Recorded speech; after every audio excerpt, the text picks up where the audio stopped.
Alright ladies, here's an update of my 2006 Nissan Frontier off-road adventure truck or overland truck, whatever you want to call it. Kind of like a budget build and what it costs and what it takes, for me to get off-road, do some good wheeling, without spending the 35-40,000 bucks that people are spending on these Toyota Tacomas and 4Runners and Jeeps.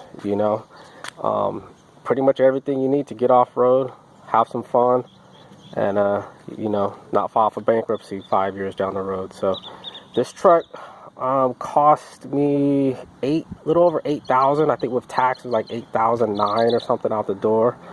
It is a 2006 Nissan Frontier 4x4. So pretty good rig. It did not look like this when I got it. I kind of just wanted to build something different. Spend $35,000 on a Tacoma or a 4Runner just to get off road, to take the family off road to the trails. So again, I'm only in this thing $8,900 for the truck, plus all the little stuff that I did to it, but came out pretty good.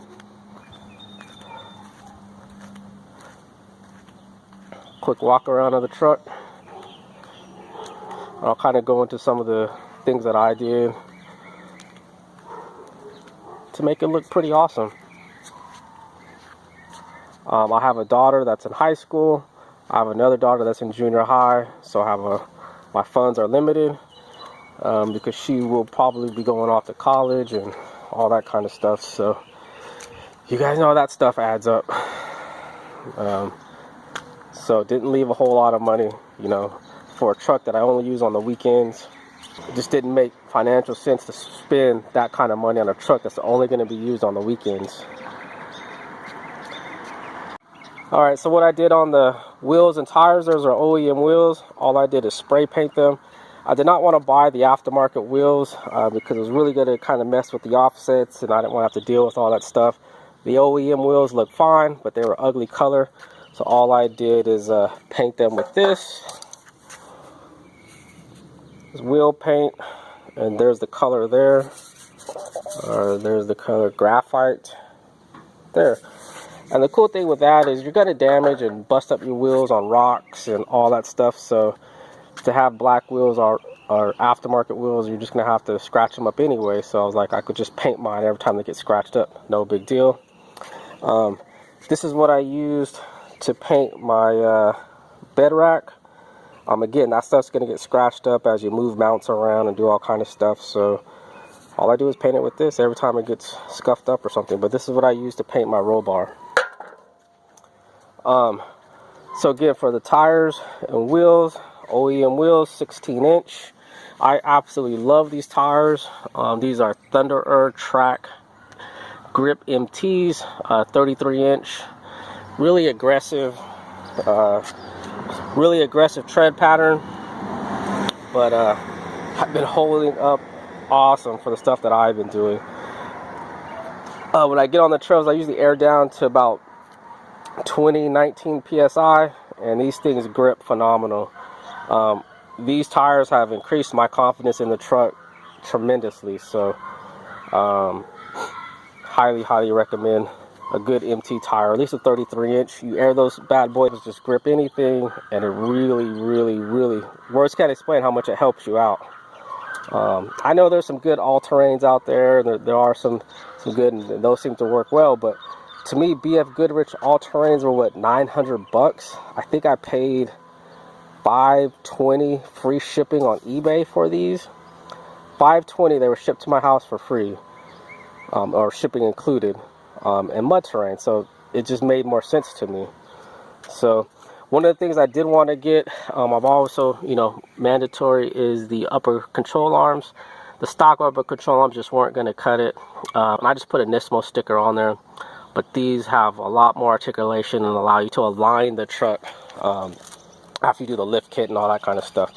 And as far as the lift kit, all I did was a spacer lift, 3-inch in the front, 2-inch in the back.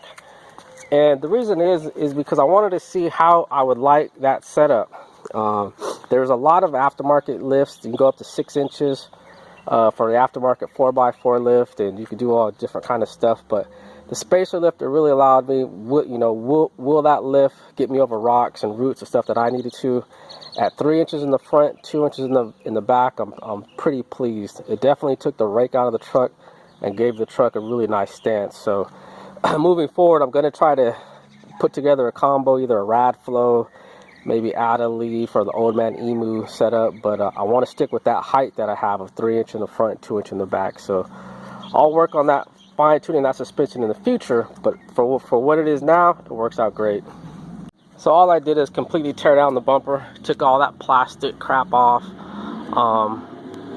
and then sanded it down and put the plasti dip, that gray metallic plasti dip on the front bumper, because it was chrome. I hate chrome. So just to give the truck a little bit more uniform look.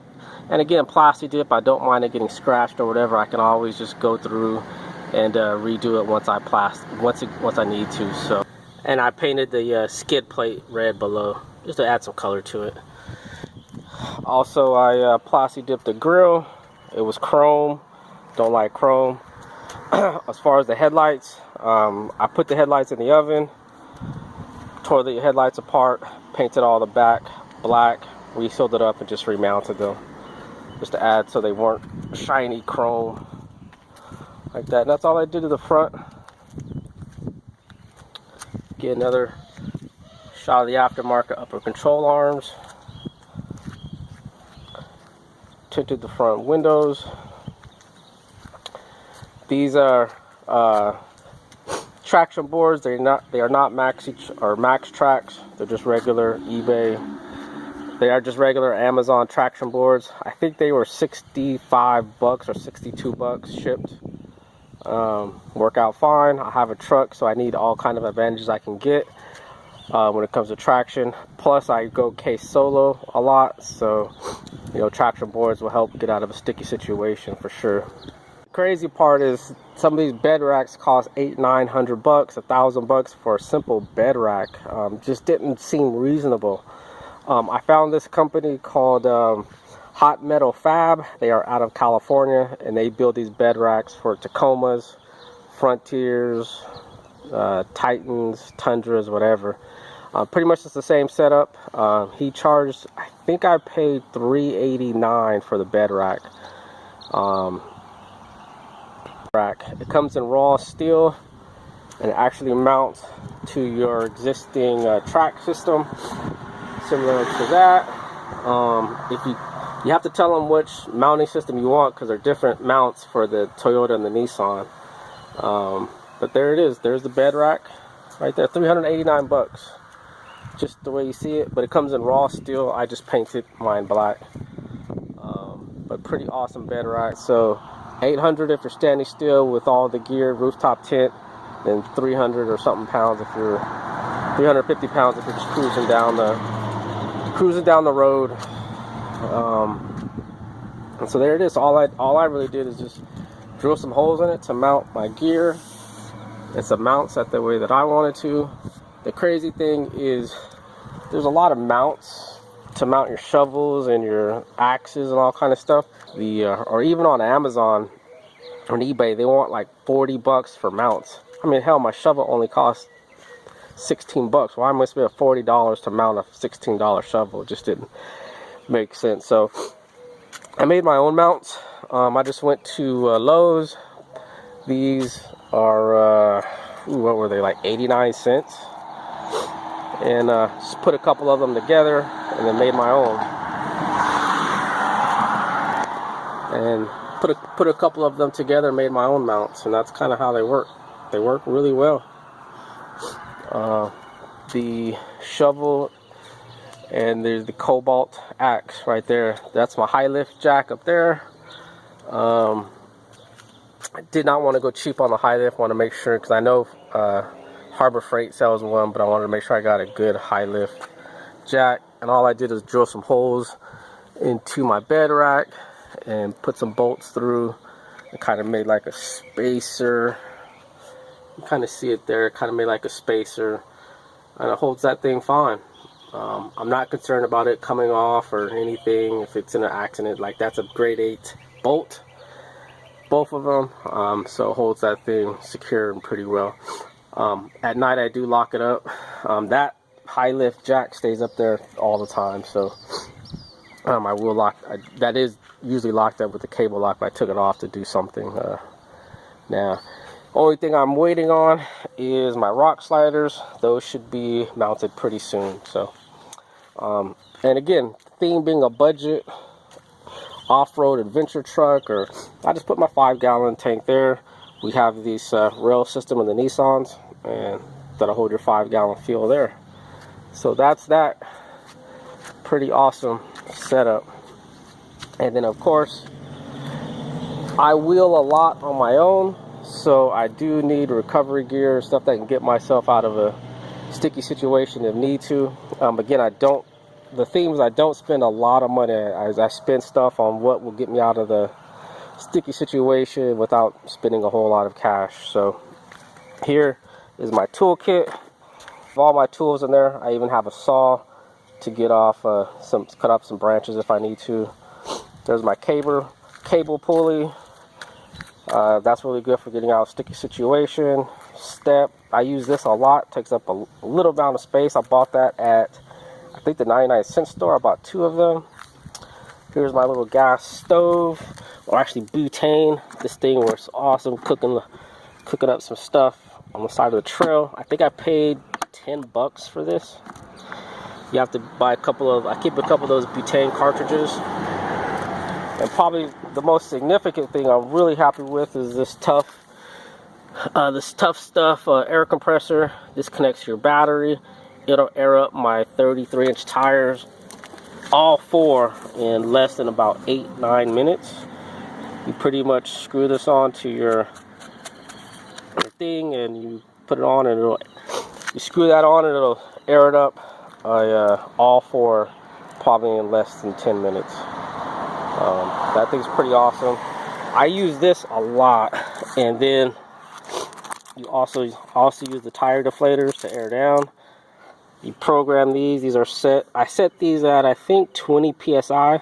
So you pretty much screw these on. If you do all 4 tires, drop the pressure from 35 to 20, probably in less than, I don't know, 6 minutes. Some of my recovery gear, recovery straps. I actually have 2 of these. This is a 20-foot, so I keep 2 of these. I have 40 feet. This is the tie off to a tree. I have a couple of these shackles, and just a couple of extra fire starter stuff, flashlights, knives. I keep some waterproof matches, some water purifiers just in case, and a first aid kit, of course. That stays in the truck. That's one that's non-compromised. You have to have a first aid kit for sure. I also keep a pack just in case I do break down. I can hike out, fill this thing full up with water, and hopefully get to where I'm going. But I do keep a pack with me at all times. That's one of my smaller ones. I do have a bigger one. And then also a little cooler. I've had this cooler for years. This is pretty cool because if you're just going on a day trip or something if you're just going on a day trip, this works out perfect, or overnight, 24 hours. You throw some steaks in there, some beers, some water, essentials, and that thing will keep you cool for at least a day or 2 days. So, but I have about 3 or 4 different coolers I can use. So that's my gear. That's not everything, but that's pretty much what I bring standard on every trip I go on. And the crazy thing is, like, I still have tons of space. Like, usually this thing's almost empty. If it's just me and my wife or me and my daughters, we'll put stuff in the back, and I can haul stuff in the back of the truck. And then my bed pretty much stays empty. So long term, my plan is to get a rooftop tent or something. We'll see. My daughters are kind of scared, and they don't want to sleep on the ground, so I can understand. If I get a rooftop tent, I'll probably get a cheap one. I know they sell the cheap ones, $800-900. I could probably swing that, but that'll be probably more towards the end of the year. But for right now, this adventure truck works out awesome.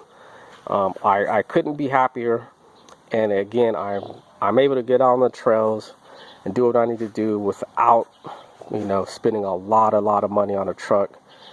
You know, there's nowhere a Toyota Tacoma can go that I can't go, and I'm a third of the cost. So I'll let you chew on that one for a minute.